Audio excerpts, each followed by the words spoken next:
Last time, our host managed to stay on topic. But oh no, the beer has begun to take effect. Will they be able to withstand its effects and resist the urge to ramble? And will our host smoke weed on this podcast, predicated on smoking weed and talking about anime? I think we covered this one. Yeah, we talked about that one for a bit.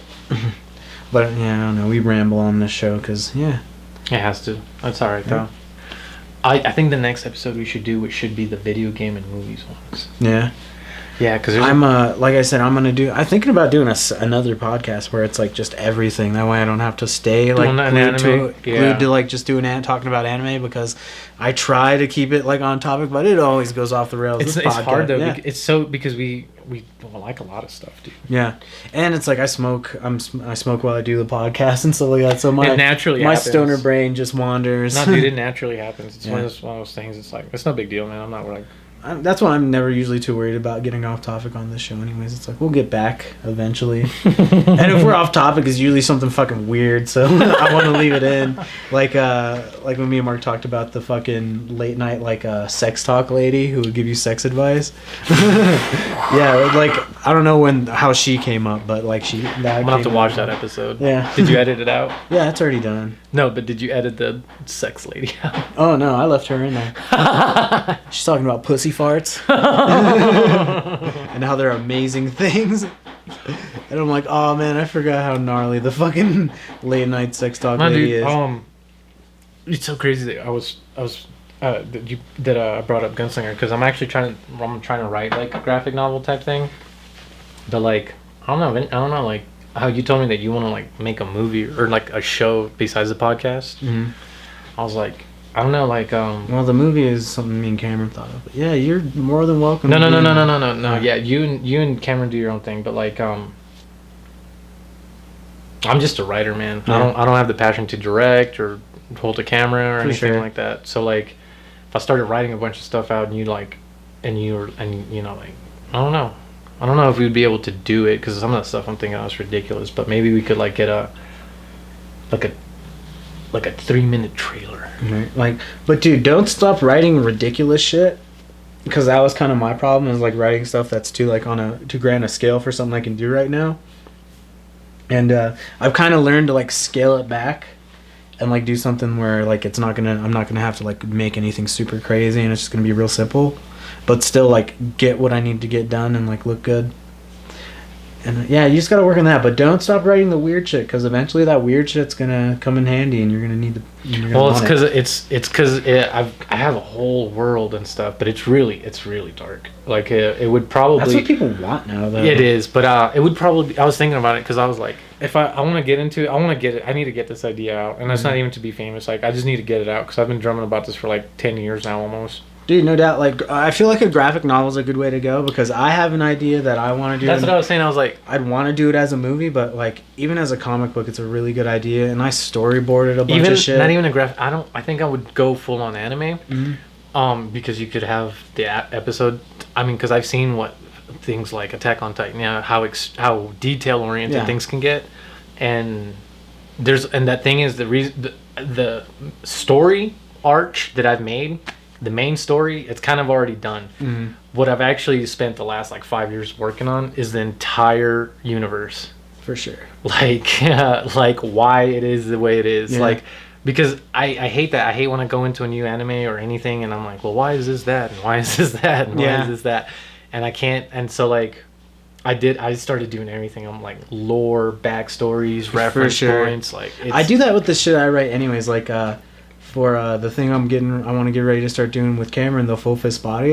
Every character, at least all the main dudes have these long backstories that are in my head, and they're nowhere in the script. They're written in parentheticals, or I have stuff written down that I'll give to whoever's going to be playing this person. Oh no, yeah, dude. And it's world building's important. Because if you it has to be, because if you don't have depth in it, then you don't have a story really. Yeah. It gives it that rich kind of feeling, if it's that lived in kind of. Yeah, and dude, I mean, the thing that I'm getting into is that I might end up having to rip off some stuff from Gunslinger, because I really. The way I look at it is all art is theft. You look at stuff from Tarantino movies, he's borrowed from so many fucking cult classics, spaghetti westerns, Japanese movies. Yeah. He's borrowed from so fucking much. It's ridiculous, and it's, I don't know. That's just how it is. Like, it's fine. I don't really. No, I'm just talking to you because you're like the only one that's in that same type of mind frame, you know. Like, so like I just like, you know, like because I can't shit. Like Kevin Smith has this really good quote. It's imitate until you can innovate. So if you're gonna, like if you want, if you need to take some shit, that is a bad dude. I know that's Kevin Smith, and I'm glad you told me that because that applies to me more than just the writing because I play the guitar. Yeah, you're a music man. I don't know. People don't know that he's a talented music man. Are we still are we still live? Hi. Yeah, this is still going. Like, are we still here? It's still going. We're not talking about anime worlds, but it's still going. We might get back to that. Who fucking knows? No. Shit. That's funny. See, that's why I might just make this the first episode of Conversations. Conversations, which is the second fucking podcast on the Rad Anime Show. Dude, if you do a more open theme podcast, you have way more free range on my abilities. I feel like it's like that because I have a lot of friends that don't watch anime, so like I kind of like after a few episodes, put yourself in a corner. Yeah, I kind of figured I painted myself into a corner, and on these podcasts, we always get off topic and talk about something that has nothing to do with anime. So I'm like, well, fuck it. I might just start a second fucking podcast.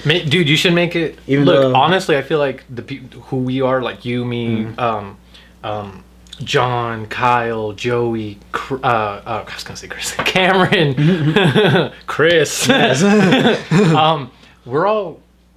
Because, like, you see people on, like, Instagram and Facebook and stuff on, like, well, we're Colorado proud. Yeah. But they're not Colorado, dude. We are Colorado. Yeah. How, like, we're the weird folk who inhabit this fucking town. But we're the real people, though. Yeah. Because, like, we'll go on hikes on regular day clothes. We don't make a day of it. We just... Yeah. We were like, it's like, hey man, let's grab some blunts and fucking let's go to Red Rock. That's Space. The preparation. That's the roll blunts. Yeah, we're not getting our camelbacks and our shock absorbing shoes and our skin tight stuff. No, we literally just text each other like, all right, who's got the weed, who's got the blunts? Let's go to Red Rocks. Weed, beer, blunts. That's all we take on a hike. Yep. It's one smart cookie. You'll bring water. Yeah, dude, you should do that. Conversations with real Colorado. Right. Well, that was the original. I was gonna do that first before I did this, but I was like, "Fuck it." There's a lot of anime shit I wanted to talk about anyway, so I was like, "I'll start this one." And I just gotta watch more. I mean, a lot of the stuff that like Desert Punk, I've seen the first episode, and the only reason I never kept seeing this Desert Punk is because my friend he would torrent stuff. So and I don't do that. So if I wasn't over at my friend's house watching it, I mean, I was shit out of luck. Even though I wasn't. Internet back when like Napster and all that stuff was a thing. I'm still a fucking person with the mindset if you can steal it off the internet, you might as well. I mean, I do not have a problem with that. I still support a lot of things that I like, but nah, fuck that shit. I said on the last podcast, go steal a fucking Marvel movie. They don't need your fucking money. They don't. They really don't. I mean, the last. Go steal a Star Wars movie. Yeah, like it's not gonna hurt them. It really won't. It's not even that standard. I just don't have the skill. Yeah, me neither. Because I got a buddy who takes care of all this shit for me. I'm the litter when it comes to torrent and shit. Yeah, dude, it's such a mess because like you could accidentally rip AIDS. Yeah. Into your computer. You just got a computer AIDS and it just gets real skinny and it starts looking very unhealthy. My PC tower turned into a laptop. It was fucking weird. It was like a tech version of Dallas Buyers Club. It's fucked up. Just wouldn't stop. I swear, I kept telling it, stop. I don't need to see that last episode of Dragon Ball Super. I don't. Oh man, how far are you into Dragon Ball Super? So like I said, my buddy showed me Battle of the Gods and then the Frieza one. Yeah. So that way I could start running with what's going on. I like I said, I was so against it because I thought it was going to be ruining my childhood. Oh no, this is no GT. This is no GT. Which is crazy because I'm not the biggest hater of GT. Really? I'm not the biggest hater because it gave me what I wanted, which was I actually grew up in Mexico, so all my anime feeds when I still lived in Mexico. Spanish? No. You get them sooner, don't you? Yes. That was what I was going to tell you. I was like, we get our anime feed. So like, let's say Attack on Titan Season 1 premieres here in America, we would have gotten it a whole year before you guys. That's because South America, actually, like Brazil, has one of the highest concentrations of Japanese people outside of Japan. I don't know about that statistic. No, I'm pretty sure that. I don't know about that. I'm pretty sure it's either Brazil or Colombia. I can't. But remember. But it's South America, anything south of the border in America, or south of the border of America, we get our animes like a year, 2 years in advance. I remember when I... Yeah, my buddy's Puerto Rican. It's the same thing. Yeah. So, I know, when I saw GT, I was like... The only reason I didn't like GT either for most of the stuff, like Kid Goku back again, and... It was just... No, the episodes were just garbage. The fucking villains weren't as good. Everything was... It was like they were trying to do Dragon Ball Z and Dragon Ball at the same time. It just wasn't... None of it was good, but... The thing that I liked about it was the saving grace, which was the two most ultimate transformations, Super Saiyan 4 and Super Saiyan 4 Gogeta. Yeah. Those were the saving graces for it, because I love Super. Super's really cool. And it did save it, but I don't like the ridiculous of the God mode. Yeah. Because it really... How do you feel about them retconning Super Saiyan 4, basically? That's what I was getting at, was... Like I said, I watched it in Mexico, and Super Saiyan 3 was fucking amazing. I was like, oh my god. When he first did it against Majin Buu, it was epic. It was its own episode, like Super Saiyan 1 was. And then, so when GT premiered, we all knew as Mexicans, Super Saiyan 4, Super Saiyan 4, Super Saiyan 4. What's it gonna look like? What's it gonna look like? And we stuck by that garbage of GT series to get to that Super Saiyan 4, and we weren't disappointed. We really weren't, because... Well, to be fair, those last episodes where he fights Omega Shenron, they are pretty good. Yes. The fighting parts yes. are pretty good. Because that's the saving grace. How he said they retcon Super Saiyan 4, is because after Super Saiyan 3, the level of ridiculousness of what the next level could be had to be original. It couldn't be more hair. It couldn't be a different tone of hair. Yeah. So I liked what they did. He grows red fur, black hair. He's got a red orb, a red aura around him instead. But then, where do you go after that, though? Well, and that's just more hair, different colors. Same thing you were talking about. Yeah, exactly. Where do you go after that? More hair, different colors, or whatever. But that was the whole thing. Was that Super Saiyan 4 was the end? The end. That's why. So that's why it was one of those things where it's like, I really like Super Saiyan 4. Yeah. Anybody that Super Saiyan 4 concept, Goku looks badass. Yeah, I liked Vegeta Super Saiyan 4 better. Yeah. Yeah. He had like the straight red fur. Yeah. I liked his a lot better, and his finisher was like a lot cooler. Yeah, so like I said, that was the saving grace of GT for me, but now with Super, like I said, I really like it, but that was the whole God mode Super Saiyan. Dude, just wait till you get to like Goku Black stuff. Just wait. I'm telling you, it gets fucking amazing. I mean, and I hope so, because like I said, you can only do so many power-ups. Yeah. I think that's one of my criticisms about anime. If like, I don't know if this will make it into the podcast, but like if most of it does, if they get to that story arc where they're at like 250 plus episodes, and they have a superpower or a leveling up concept like Naruto or Dragon Ball Z, you really paint yourself in a corner as a writer, because then like he was talking about in the original Dragon Ball Z when Vegeta hypes up the Super Saiyan stuff. That was great. That's golden. But then and then Super Saiyan 2 and Super Saiyan 3, like I said, if you keep putting up an enemy that forces the protagonist to have to go to another level, you're gonna run out of levels and originality. That's why Naruto never really appeased to me, because every time Naruto faced a villain, he would find a new jutsu. Yeah. And you can only do so much. That's why I like the more shorter stuff, like Gundam Wing. If you ever see, it's pretty long though. Gundam Wing, the series is cool, but then if you watch Endless Waltz, they wreck Gundam Wing. Gundam Wing doesn't survive. Sorry if that spoils you if you've never seen it. Gundam Wing dies. I'm sorry to tell you, but he gets fucked hard, and that's good. That's beautiful. That's good storytelling. He still won the day. It was still the only Gundam that could have done it, with the only pilot that could pilot it. But they didn't have to keep it going. Yeah. They didn't have to keep it going. And that's the thing. It's like, Yeah, I don't know. It's always one way or the other with animes. Like you'll get an anime that you're like, awesome, it ended when it should have, and then you'll get one where you're like, it's gone on too long, and then you'll get another one where like it didn't end at all, and why hasn't it ended? I needed conclusions. Like like there's this anime called Gween Saga, and it's a 25 episode anime, and like at the end of on the last episode, it looks like it's gonna kick into like. You get to learn more about the main character, Gween. You're gonna see more of the political intrigue happening in the kingdom stuff, and you're like, yeah, this is gonna be dope. And then nothing after that. That's the last you get of that show because shit. Because the tsunami, I guess, fucked up a lot of production on a lot of animes and a lot of people who worked on animes and things like that. Damn, so dude. that's why we didn't get any more of a lot of like mangas too. That's how I feel about Because that like tsunami and the power plant thing fucked everything up. Yeah. Zone of the Enders. That's another good anime. Zone of the Enders is a good games. Good games. Good and games. Anime. Good anime. That's a good combination for anybody that likes how we like. If you like robots, anime, and video games, this is all. It has 2 prequel animes, 2 video games, and the video games. They do the anime cutscenes. At least the second Zone of the Enders does full anime cutscenes. Yes, they do full anime cutscenes in the second one. And it looks dope. It's like the storyline is really good. Yeah, I thoroughly enjoyed Zone of the Enders. I think I bought Zone of the Enders 2 at one of the game stores down here, just looking at shit. Because I like by the time I played that, I played like every PS2 game. Dude, and, Zone like, of the just Enders got bored. is a hidden gem. Nobody even knows about it, man.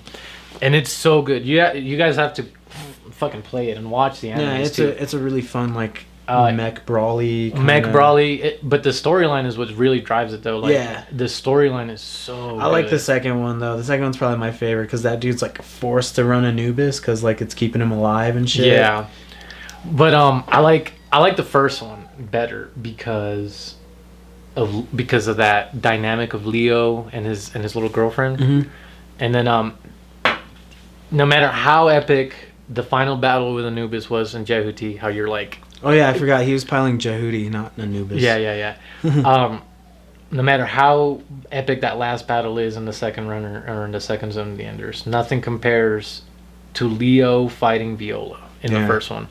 And that one is intense. I remember I really got hooked into that one because you fight her 3 different separate times throughout the game. And each time the stakes are more and more raised.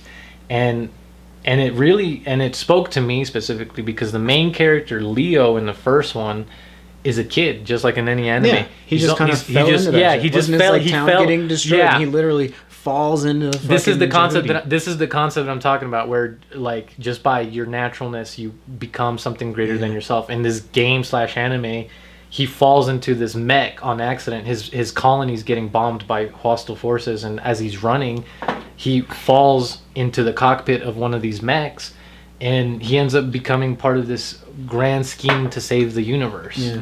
And not only that, but like I said, it spoke to me because I was about the same age as the main character, like 13, but he's forced to become a man real fast. Yeah. He's forced to become a man real fast, and I mean that spoke volumes to me, especially that last scene where he knows he should have killed Viola, where he takes out his sword and he's like, "Ah!" and he's about to strike the cockpit and literally stops an inch, and that taught me everything there is about life, because then she gets out and shoots Alma. Yeah. So I mean that's crazy. Good games. Yeah, good. I haven't thought of Zone of the Enders in a minute because I haven't played. That's this how. for a Yeah, while. dude. Zone of the Enders, and the reason I like it is because I'm a huge Konami whore. I am a fan of Konami things. And I'm a fan of strange Japanese games. Konami and Hideo Kojima in specific. Yeah. Are you Metal excited Gear? for that? Not Metal Gear. Well, I like Metal Gear. That what's that game he's coming out with? It's got Norman Reedus and the Fetus. Because Kojima's got his own company now, so he's doing another game. God damn, it's Death's Landing. Yeah, called Death's Landing, and it's kind of like him because he didn't. You know how he's done with fucking Konami, and they're not doing and they stopped doing PTs or Silent Hills. And I stopped doing everything for him. Yeah, and like he just kind of barely ran through Metal Gear when they were doing it. He just wanted to be done with fucking Konami because they're not letting him do what he wants. But yeah, he's got this new game out. I'm pretty sure it's called Death's Landing, and it's him, Guillermo del Toro, and Norman Reedus, I believe, is in the game. Yeah, Hideo Kojima. If you don't know who that is, Oh, of course they do. Even though there's only like 14 people who watch this show, I assume they know who Hideo Kojima is a fucking genius, man. He's the only one that could bring an anime into a video game world. Yeah. Real shit. Because like Metal Gear, that could have been an anime real easily. Oh yeah. But I don't know if we want to count that. I would live in the Metal Gear world. Yeah. Crazy military espionage shit. Yeah, that would be cool. I like it because it's pretty realistic. But yeah, crazy military espionage. Yeah. And not only that, but if I get my arms chopped off, I'll just get a cyber suit. I'm a nerd. I just want to live in a Bethesda game. Let me live in some Fallout or some Skyrim. Okay, no. If I had to pick between, you have to pick one: Fallout or Skyrim. Which world? Fallout. He said, "Oh, he thought he Give myself an aneurysm." Yeah, I was gonna say that. He almost gave himself a brain aneurysm thinking about that one. Holy shit! That's a tough pick, man. Fuck. Okay, see. Oh man. See, try and do it without getting an aneurysm. Scott, no, Fallout, damn it! I didn't want to agree just so I could keep it fresh, but no, Fallout, fuck it. I can't do them. I can't. It's too scary, the Skyrim setting. Not scary, but I guess I would feel more intimidated. I would. You're like, there's things I recognize, like remnants of a world that I recognize, as opposed to being dropped into like a fucking fantasy world of dragons and elves. And dude. Yeah. Because there's no guarantee I'm gonna be. Because I could end up being like, like a fucking not a Khajiit, not that they're bad, but a Negronian, and like in Skyrim they're like scum, dude. I feel like the dark elves are the scum in Skyrim, at least in Skyrim. Okay, I could end up being a dark elf or something. Well, the Negronians and the dark elves are both like the scum. And Khajiits, yeah, I could have been one of those. Well, to be fair, Skyrim is for the Nords. In all of them, though, it's in all of them. Did you ever play? Yeah, I played Morrowind, Oblivion. If you played Morrowind, I'm an Elder Scrolls fan. If you played Morrowind, then you're a champion because that's the biggest Elder Scrolls. One, That's the biggest Elder Scrolls to this day, and the most boring. Yeah, because that one's for the original PC, and it had this and Xbox. It had a Morrowind. Yeah. No, then I'm not thinking. The second Elder Scrolls, Daggerfall. Yeah, that one is a PC. My bad. Daggerfall. That one's the largest scaled world. It's supposedly 250,000 cubic square miles. Yeah. Have you seen the map comparisons for Breath of the Wild? To what, all the other Link maps? Or to just to other games? Like, is Breath of the Wild that big? Breath of the Wild's fucking huge. Because I just played Horizon Zero Dawn. Yeah, I almost bought that today, but I was like, I couldn't decide what to get, so I just left. You should buy it. I was going to get Persona 5, though. I was like, it's either that or that, and I'm like, I can't decide. It just really depends on your game preference style. Well, I've been waiting for Persona 5. But Horizon Zero Dawn looks so cool. Like, that's why I'm torn. It's like, I've been waiting. Damn, if you'd have told me, I would have have brought it over so you could chomped on it really quick. Because it's really good, dude. Like, Horizon. The reason why people are going insane that PS4 is winning the console wars. I don't even pay attention to that shit. PS4 is winning the console wars. Yeah. Like, the reason I didn't pay attention when the Xbox and the PS3 came out, because it was like a neck and neck shit. But now it's not. Yeah. You either own a PS4 and you're somebody, or you're an Xbox One dumbass. Because, dude, and it's because of that Horizon. Yeah. People are buying this game, dude. I mean, like, when you talk to people, you know how, like, in Fallout or Mass Effect, you kind of have sometimes dead eyes? Mm-hmm. People don't look alive. Not once in Horizon do you encounter someone with dead ass eyes. For sure. Like, when you talk to people, they do that thing that eyes do naturally. You know how, like, because you're trying to focus, they twitch back and forth? They do that shit. That's cool. And then, like, the wrinkles, like, on their facial expressions, like, if they get really sad, their chin will even crinkle. It starts hitting that uncanny valley. Yeah. Like LA Noire was the first game that did that to me. LA Noire, yeah, where you're just like, holy shit, this is really like, real. Is that a real dude's face? And, like, they did, like, some crazy, like, motion capturing mapping thing. And it was where they had real actors do the line, so it's kind of like that. But I guess the reason I like it, I guess the reason I good. love it so much is because if you ever played, so check it out. If you played the Breath of the Wild, it's really good. But it's good. But a lot of people are saying, "Oh, game of the year, best game ever." I don't know, man. It's the best Zelda game. It's the best Zelda game, but it's nothing. I wouldn't say it's the best game. It's very Shadow of Colossus-y, because like the map you're living in, or at least what I've seen of it, it's very sparse. There's not a lot of people to talk to. It's just you. It is just the villains. goblin things you're fighting and your Mhm. enemies, those weird flying pot things, and that old man. At least from what I've seen. Yeah. And like, there's really not a lot of people. And I know that I'm pretty sure there's towns I've seen like later on clips yeah, of no, stuff. Horizon is so good because like it does this really cool thing like that Ocarina of Time. That's what I was gonna bring it up. Is like if you ever played Ocarina of Time on the 64, that was the best fluid game I played at that time, next to Mario 64. And when I mean fluid, it's like being able to switch between weapons really fast, the lock-on systems, how you were able to dodge and make Link roll and stuff like that. For sure. It was simple, but then you can start putting them into combinations. Yeah. Horizon reminded me so much of that because as far as the amount of weapons you get, not a lot. And as far as the level ups you get, not a lot. But because of the fluidity of the game, you can really play that game very stylistic.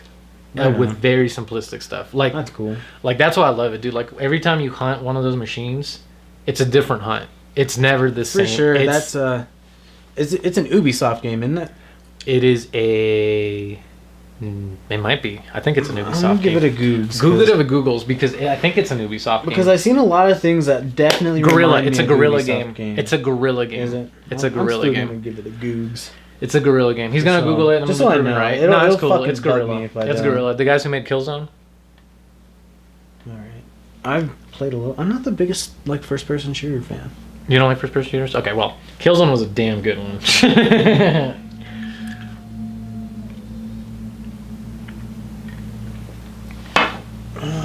You have a trash can? Yeah, Guerrilla Games. Yeah. Nah, you can just set it right there. It's fine. What? Just leave it on the table. What? What you ask for a garbage can when you need a garbage can for? Gum. Oh, gum. Just throw it in the ashtray. Oh, wait. This one's empty. Yeah. Yeah, it's Guerrilla Games. Yeah, no, dude. It's very fluid. Like I said, not one hunt is the same. Like I said, the variety of weapons isn't a lot, but it really makes you kind of pick and choose sure. what kind of a hunter you want to be. And the last game, since we're on video games and the podcast about whatever, I guess, but I picked up For Honor like a couple weeks ago, and I've been playing that. For Honor. It's the Vikings fighting samurai fighting fucking knights game. And so far, I'm kind of digging it. Like, Cameron talked me into getting it. Well, he didn't talk me into getting it. He just told me about it, and he gave a good pitch. So I was like, I'm going to fucking get this game.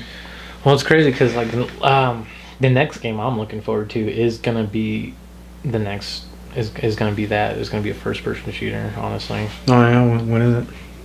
I have no idea, man. I got to look into them. Because all first-person shooters are running amok, dude. Video games are starting to plateau too, man. Yeah, nothing. Even like indie games are garbage. Like I haven't found anything super fun that I'm like, yeah, this is the fucking game. Like even Fallout 4, I'm like, oh, it's fun. It's still not as good as New Vegas, but that's what everybody keeps telling me. It's not. As what good the as hell New is Vegas. New Vegas so good about? Dude, you haven't played New Vegas? I played Fallout 3. I played every Fallout except New Vegas. Okay, Fallout 3 has probably got like the best like story and like my favorite add-ons. Because you got like the Mothership Zeta stuff and like... Well, in Fallout 3 you have story. Mothership Zeta too, don't you? That's what I was saying. Fallout 3's got the best story and add-ons and stuff. But Fallout New Vegas, like the gameplay is just fucking... They bring everything up. Like they introduced iron sights when they did that. They had they let you build different ammo types and like a bunch of different guns, a bunch of different mods for your guns, which was nice. Especially if you had the Ultimate Edition, because you got the Gunrunners pack, which gave you a bunch of cool shit. Well, definitely the next game that I was stoked for Horizon to come out, and I just wanted Horizon because I had paid attention since the first unveiling like 2 years ago at E3. Yeah, I remember seeing that and being like, fucking. I was like, Robo dude. Dinosaurs, dude. Yes, and I was like, all right, finally something original's coming out, and then they're like, oh, we're gonna delay it another year, and I was like, fuck. And then they came out with it, and I was glad that they delayed it another year because they've come out with update one and this game's been out for like months now. Update one, and guess what it did? It made everything better, better, because before you would have you could damn near almost travel everywhere. It's almost like Skyrim, where if you press the jump button enough, you'll get there. Yeah. You'll get there. Well, they understand that we're lazy motherfuckers. Yeah. So guess what now? It's that now Aloy can, with that one update, now she literally, she will catch a little bit more. So that way you can climb steeper stuff. Yeah, they're just like, yeah, okay, fuck it. We'll let you guys do it. That's cool. Oh, yeah. So I like when games fix stuff with updates. Because, like, I was playing this game, 7 Days to Die, with my buddy Cameron a while back. And one of the updates completely fucked the game up, man. Like, it made it to where, like, climbing down ladders, like, fucked you up. And, like, you just started losing health. And, like, me and my buddy, like, we were playing on a shared file together. And we built this base. And his part of the base had a tower, which you had to climb all the way up to. And then my part of the base was an underground bunker that you had to climb all the way down to. So every time you used the fucking ladder, you would fucking die. And that happened with one of the updates. And, like, I just haven't played it since then because I'm like, fuck this fucking game. Oh shit! Or like the Final Fantasy 15 updates, where they're like, oh, I guess now we're gonna allow you to have to add people to your party and change up your party members. Even though I felt like that should have been a thing from the jump, but the story limited it with like his like 3 buddies. I hate Final Fantasy now. I don't like. I like it, but I don't. No, I Final hate Fantasy. it now. All the Final Fantasies have been garbage, and the last good Final Fantasy I played was 10. Yeah, my last good one I played was 9. I never played 9. And then I missed all the other ones up until 10, 2, and I didn't even play that. It was my friend, she was playing it. And I was like, this game's garbage. And then I played 12. Onimusha was a good one. Onimusha is so fun. Like, I wish they made more of those. Dude, because they left it on a cliffhanger. Yeah. If you've ever played Onimusha for the PlayStation 2, if you can get past the rigidity of the first one, so that way you could get into the second, fixed camera, or the fixed camera, but so that you can start making to the second and the third one. The storyline and the action, so good, and some of the best puzzles. I like puzzle games, not like complete puzzle games, but I like a little bit of a mental challenge sometimes. And to this day, Onimusha had some of the best puzzles that I ever had to solve. Do you know the origins of Onimusha? Like in real world, or their origins? Like how the game like became to be. No. Well, Onimusha was originally supposed to be a Resident Evil title. I heard about that. Yeah, because it has a lot of zombies and ghost type it things. Was supposed to be a Resident Evil title set in Japanese, in Edo period Japan. And for some reason, it like got stuck in development hell, and then they just decided to make it its own thing. I'm glad it did, though. Yeah, it would have sucked as a Resident Evil. But if you're looking for like an Onimusha surrogate, pick up Neo. You were telling me about that the other day. Neo is really good. Yeah, pick that up. It's like a lot of people will make the comparison to Dark Souls, and that's completely warranted because of a lot of the fucking systems and gameplay fucking just like fucking Dark Souls. But I like it. They change a lot of things. Like they actually tell you what like your what your stats do, so you know what to put in where. And there's a little more leeway with your stamina, because you can regain stamina. After doing a combo, you hit R1 and then you get a boost for your stamina to come up faster. Is it kind of like a, as far as the action, as far as the hack and slash? It's Dark Souls. Dark Souls, so like... With less rolling and blocking, because it's samurai, so there's no shields. And taking away the shields makes you have to play a little more aggressive, which is good. Okay, but it's not hack and slash like, let's say, a Ninja Gaiden. No, it definitely not. Okay. Because I love those games. Yeah. I love ripping off 300 hit combos. Oh, yeah, I for sure. But to me, the Ninja Gaiden games have kind of like fallen down a little bit. They fell down after Sigma 2. After 2, yeah. Sigma 2. Yeah. But because 3 was garbage, and then that Yaiba fucking bullshit. Yeah, dude. No, dude, I love those games. I love games like that, like Ninja Gaiden, God of War. Devil May Cry was the next one. Yeah. Devil May Cry. Although DMC, that remake was kind of garbage. It's garbage. Horrible. I didn't like the redesign. I didn't like any of it. All of it was horrible. Yeah. All of it was horrible. Even everything was horrible. It's because it was because of 4. If 4 wouldn't have been such a flop, they wouldn't have tried to do something different to get it exciting for the kids. No, yeah, because like Devil May Cry 1, glorious. Devil May Cry 2, garbage. Devil May Cry 3, amazing. I know, 3 the is best, my favorite. the best, the best. I'll fucking if you have a copy of Devil May Cry 3, please hit me up. Right. And it's not even one of those games that's worth a lot too, which is It's nice. really not, exactly. But pick it up if you like God of War and you like chaining combos to the ridiculous nth degree. Right. This one puts it up to 12. Right. Especially once you unlock Quicksilver. Yeah. You play Bayonetta, Which is no, but It's, everybody tells me yeah, to go you play like Bayonetta. hack and slash, play if you like Bayonetta, yes. Even though Bayonetta 2 is a Wii only, but play the first Bayonetta. I'm gonna have It's to check it fucking out. rad. I am gonna have to check it out because I love 100-hit combo games. Yeah. Like, and it's a multitude of weapon sets. It's cool. You even get swords, even though it's a very like gun based character. I think what I liked about you Devil- get nunchucks that are shotguns. Ooh, Yeah. that's actually pretty cool. Because what I loved about Devil May Cry was, even though you get limited to holstering either 2 sidearms or 2 blades, man, dude, the combination, like In Bayonetta, it's 4. You get hands, and she has guns in her shoes. Oh man. So you can have like pistol hands and shotgun feet, or you can have. Well, the thing that it's fucking crazy. The thing that I loved about Devil May Cry 3 was, like I said, like once you unlock Quicksilver, man, some of the combos you could rip off were insane. Like I remember, still to this day, I wish we had capture gallery like the PlayStation 4 does, where you could just where you can capture it, because you guys would have seen some of the most epic combos ever. I strung one combo for an entire, almost an entire level. And when I mean almost entire level, it's because it's in that first, not the first level, the second level, right after he steps out of his shop. Yeah. How you go straight through that alley into the strip club, and then out of the strip club into the tower. And that whole second level, if you're fast enough, you can string all your combos together and come away with something pretty epic. Right. I wish I had motion capture for a lot of the Tekken matches me and my friends used to have. Dude. Or the Dragon Ball Z Tenkaichi 3 matches me and my buddies Dragon Ball would Z have. Tenkaichi was Best Dragon Ball Z shit. game ever. Even compared to any of the newer games, they just need to do a redone version of Tenkaichi 3. Just make the moves a little more fluid, add more of the combat from that's Xenoverse. that's the one where perfect. That's the first one where they did the outside view for the fights, huh? And it was a split screen when you played, and it wasn't that stupid fucking Arena. Budokai bullshit. I fucking hated Budokai. Tenkaichi was the dude. Tenkaichi 3 was the shit. Fucking. I remember spending hours, like me, my buddy Carl, Cameron, like we would face my 2 friends from school. Dude, man, and you know who my gnarliest character was? Huh? Pycon. Dude, Python was the shit. That tornado thing.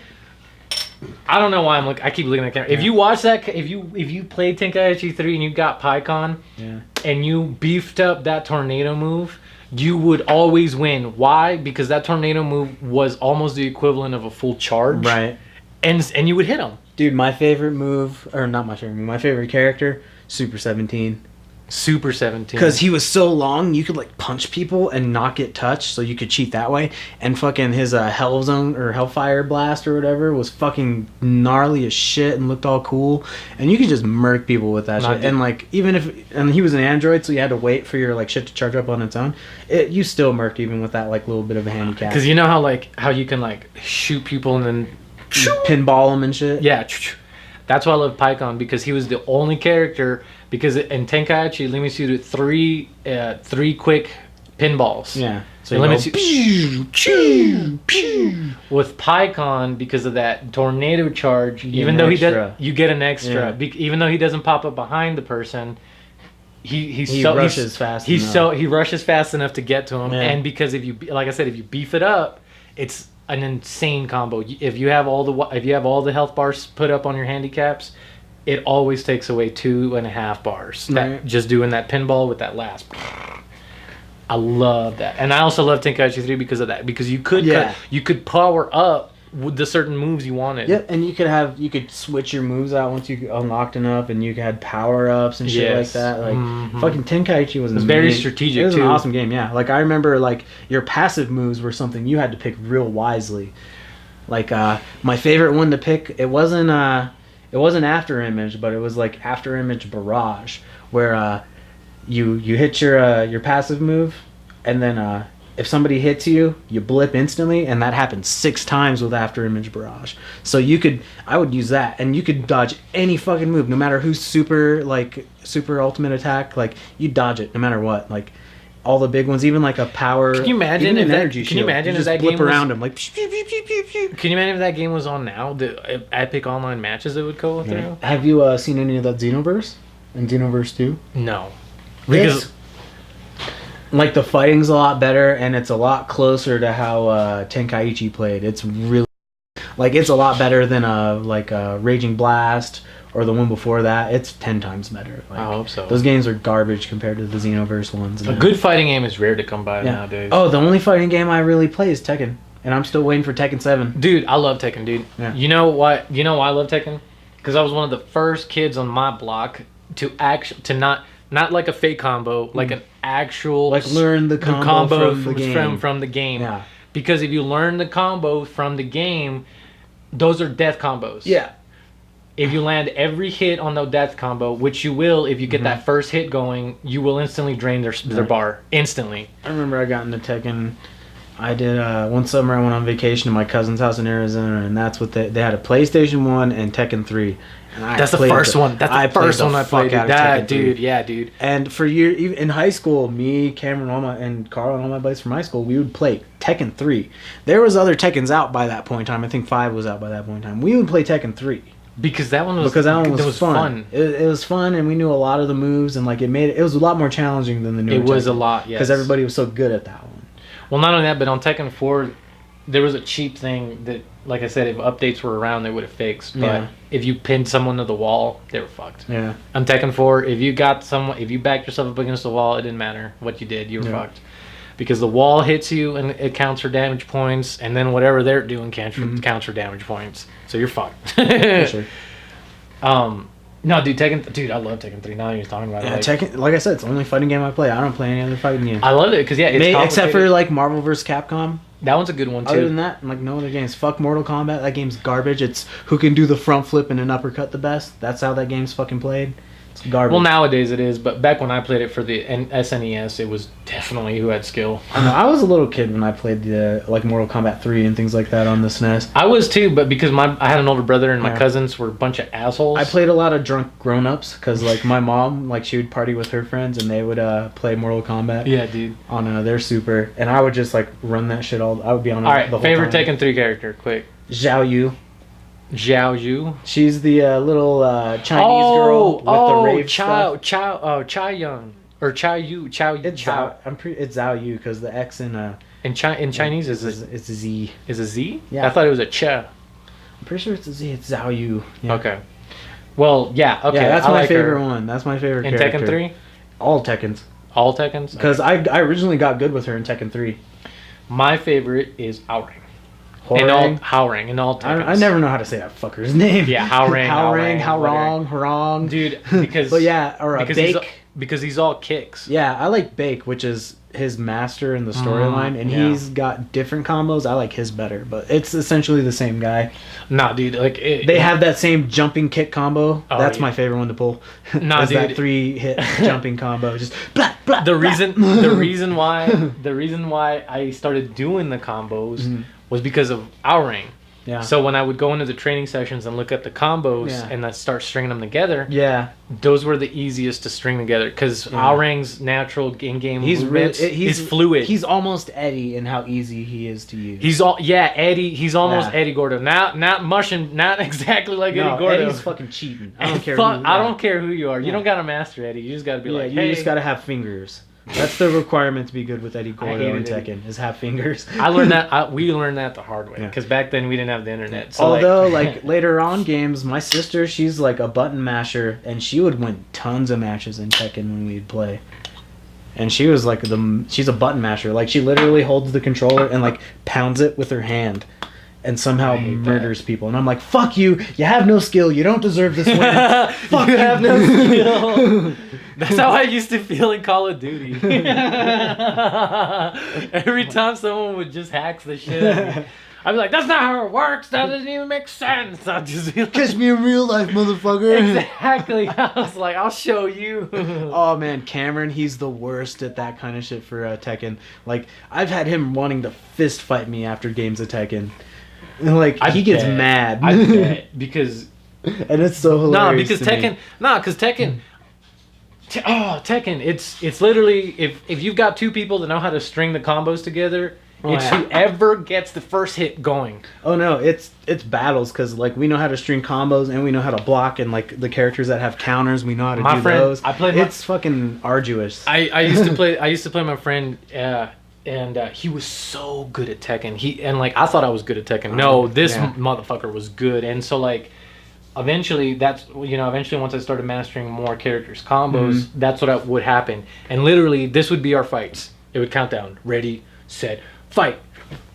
Both of us just standing there for the first 3 seconds, and like we're just in out, in out.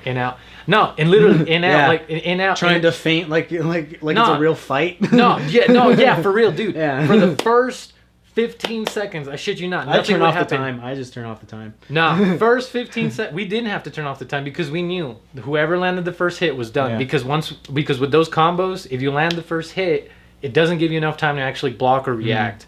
Because the first hit on most of the Tekken combos are actually power moves, and a lot of people don't know that. So if you know that, it's a power move that stuns. It's always one of the stunning power moves, so that you can start stringing it.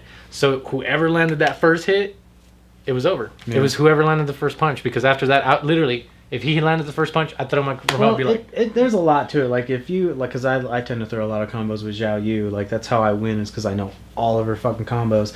And, like, you can be off by a little bit and not do the right move, or you're just off by a little inch and you miss one of your hits. Yeah, but it's because it's string. No, it's how the fall or the string, though. But, like, I'm telling you, if he landed... Or this would literally be our fights. First 15 seconds, fake parries... Well, I've played online, so I completely have seen people who just will destroy you. No, yeah, exactly. You have no chance. No, dude. You move and then they get you. Yeah, I would literally, when I would fight him, it would be like this. Fight. 15 seconds of fake parrying, and if he landed the first punch, I would just drop the remote, because I'd be like... Oh, no, it's Tekken, so I'll try, and I'll get mad. No, dude, I promise you, dude. That first punch is over, because it's just like a string of shit. That's how I learned. Yeah. That's how I learned he was better than me, because he's like, dude, you don't want to fight me at Tekken. I was like, nah, dude, I know how to string combos. Yeah. He's like, you don't want to fight me at Tekken. I was like, nah, I promise, I know how to string combos.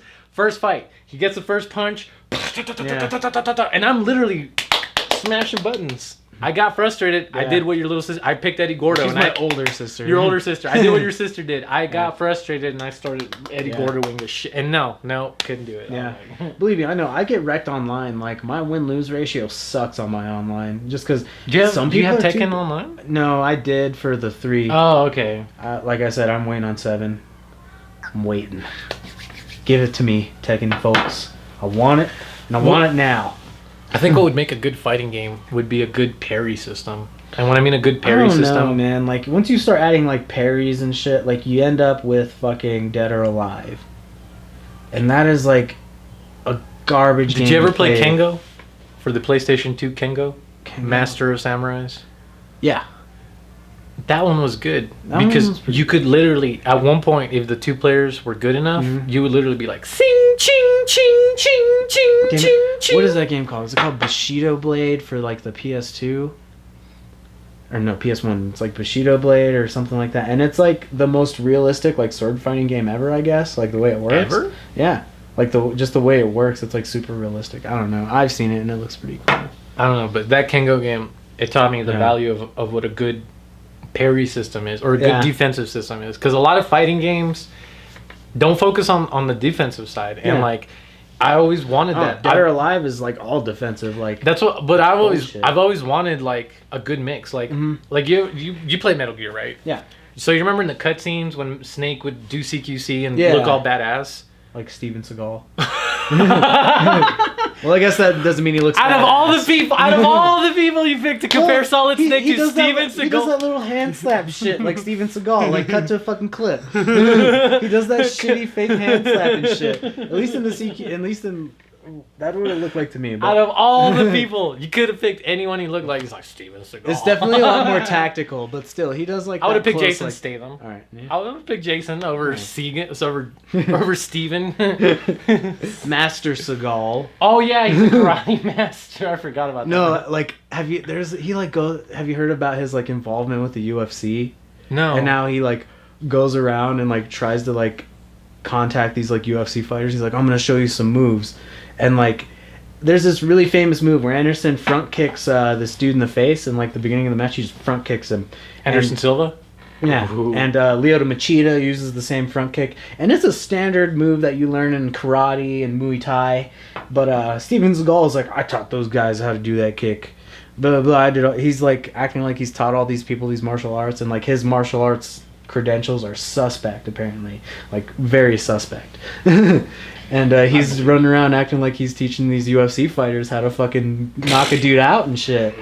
And it's ridiculous. No, I'd buy Jason Statham over Steven. Oh yeah, because he's actually a legit like tough looking dude. Like granted, Steven Seagal's like 6 foot fucking giant dude, but I would be more afraid of a Jason Statham coming at me like angry as fuck. Oh yeah. Than a fucking Steven Seagal. Oh yeah, for sure, all day, every day. Yeah. There's plenty. Hell, any Asian scares me, to be honest with you, because I don't know if they, and that's not being racist. It's just almost 90%. A little bit. It's not too racist because I'll be honest with you. It's not too racist because I'm gonna be honest with you.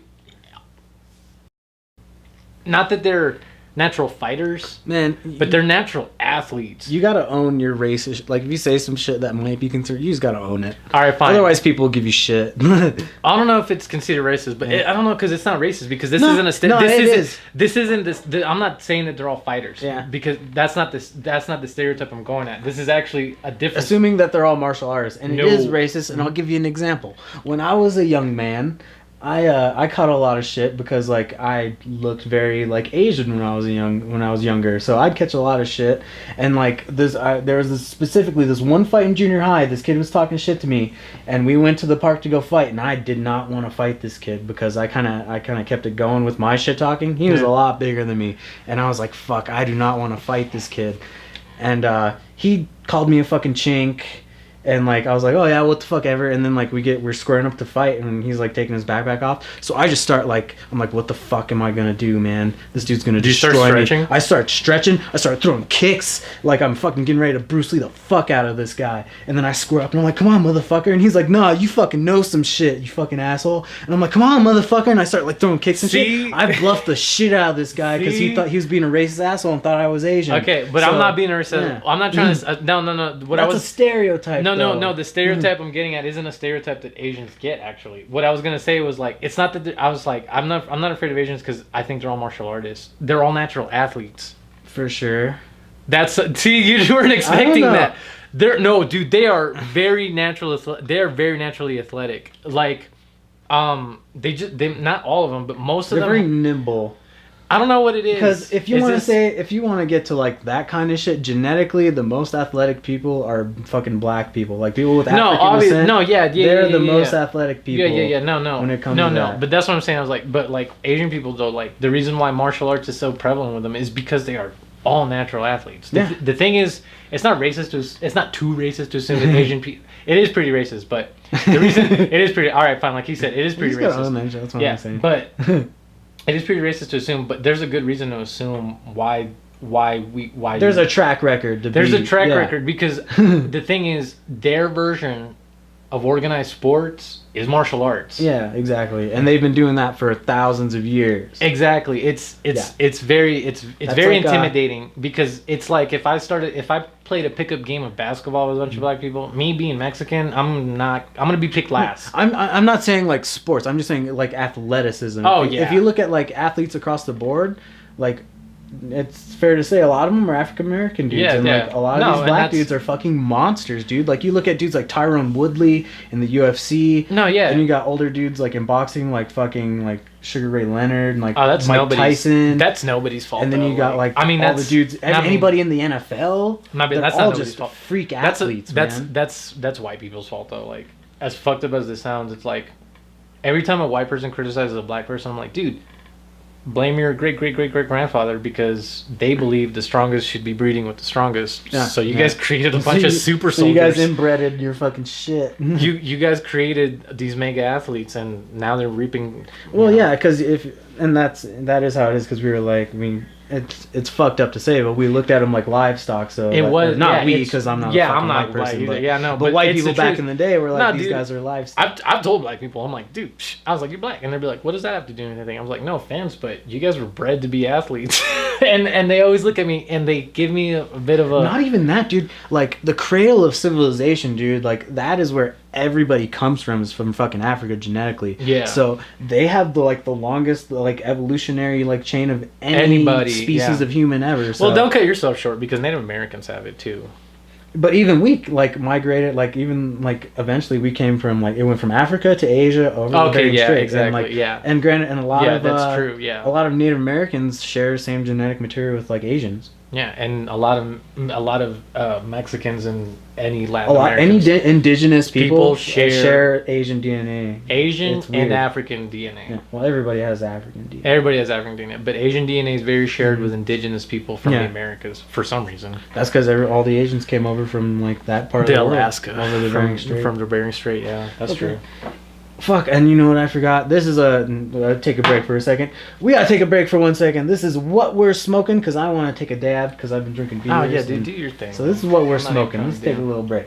He's a non-smoking guy, so I'm not gonna smoke a bunch of weed in front of him. So even though he could, because he could because honestly, me being as a weed whore, I would just be like, yes, let me breathe it. Vicariously, so yes. I love how you keep taking the words out of my mouth. All right, so let's cut to a segment I like to call "What We're Smoking." Today on the podcast, we'll be smoking a nice Grandfather's Purple. And it is a nice shatter made by the Voila company, or is it Viola Extras? I'm not sure, but either way, it's from those guys. And that is what we will be smoking today. All right, well, let's light up this here dab rig. So, if you had to fight a celebrity, which celebrity would you want to fight? Really? Are you serious? Yeah, this is a fucking question that's always bugged. All right, you really want to know? Yeah, you really want to know? Because I have a fucking choice that I got it. No, dumb. No, I got a choice, and it's definitely not dumb. You know who I'll fucking fight? Huh. Kanye West. Yeah? Yes. Right. Put that little short motherfucker right in front of me, and I'll show him. I'm not even from Chi-Town, and I'll show him how a Chi-Town nigga handles it. You know what I'm saying? Yeah. I hate his loud ass motherfucker, man. I hate him. You know who I'd fight? Tom Cruise. That's a good one too. I think I could take him. That's why I pick him.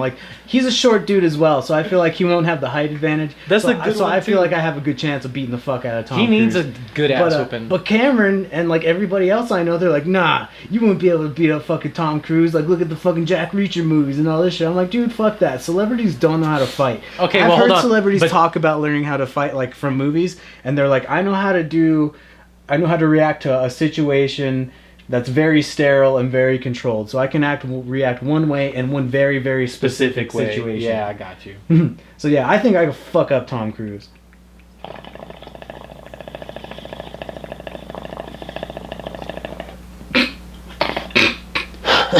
Ooh, too big. Damn, bro. Ooh, too big. Damn, bro. Oh no. It's all going. It's not even that much. That's insane. Excuse me, I'm dying.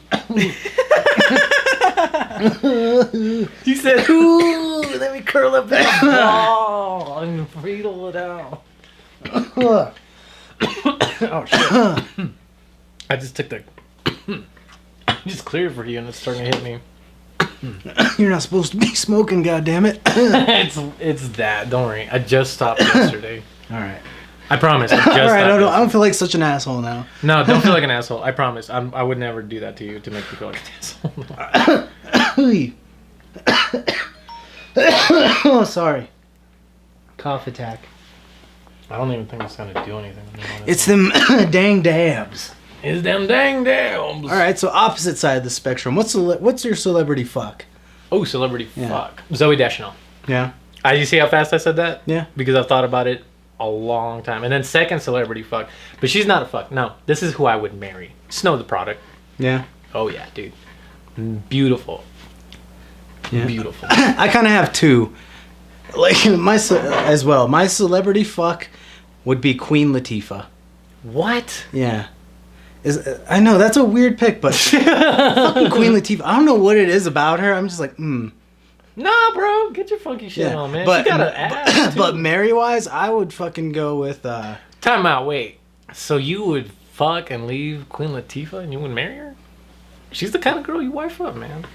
Yeah, but I would marry Grimes. Grimes? Yeah. Who's Meg Grimes? Like no, who? Like you never heard of the singer Grimes? No. Oh, cut to a clip. Like she does really cool synth pop, and she's like super fucking weird and artsy. Like ask Munch about fucking Grimes, dude. Here, if I didn't already say cut to a clip, cut to another fucking clip of Grimes. How amazing she is. I'm gonna look at her up. Give her a goose. I am. We got a little bit of time. I am so gonna look her. Is it spelled just how it said? Yep. Grimes. No. Helps. I'm telling you though, she seems really cool, and all of her music's really dope, and she definitely puts a lot of work into everything. She definitely does look pretty weird. Yeah. Oh, dude, this would turn you on. Look at this picture. Dude, she's a knight. That's what I was like. Look at that. I was like, you'd love this after everything we've been talking about. Yeah, I was like, see, I'm just saying, and her music's fucking amazing. Yeah, all right. I'm gonna have to. What does she listen? I mean, what does she play? It's like synth pop. It's really cool. Oh, I'll have to check that out. She's really pretty. So that's who you would marry. Yeah, but I'd fuck Queen Latifah. Straight up, man. Ooh. Well, folks, the 6-pack is about done. I murdered myself with the dab, and the camera is running very low on memory. So now would be a good time to end this episode of the Rad Anime Show, even though we really didn't talk about a lot. anime. Half of it was about anime, I feel like. The good majority of it was. Yeah, so fuck off. This episode has been brought to you by the great me and fucking Udi Perez. So you folks have a good fucking day.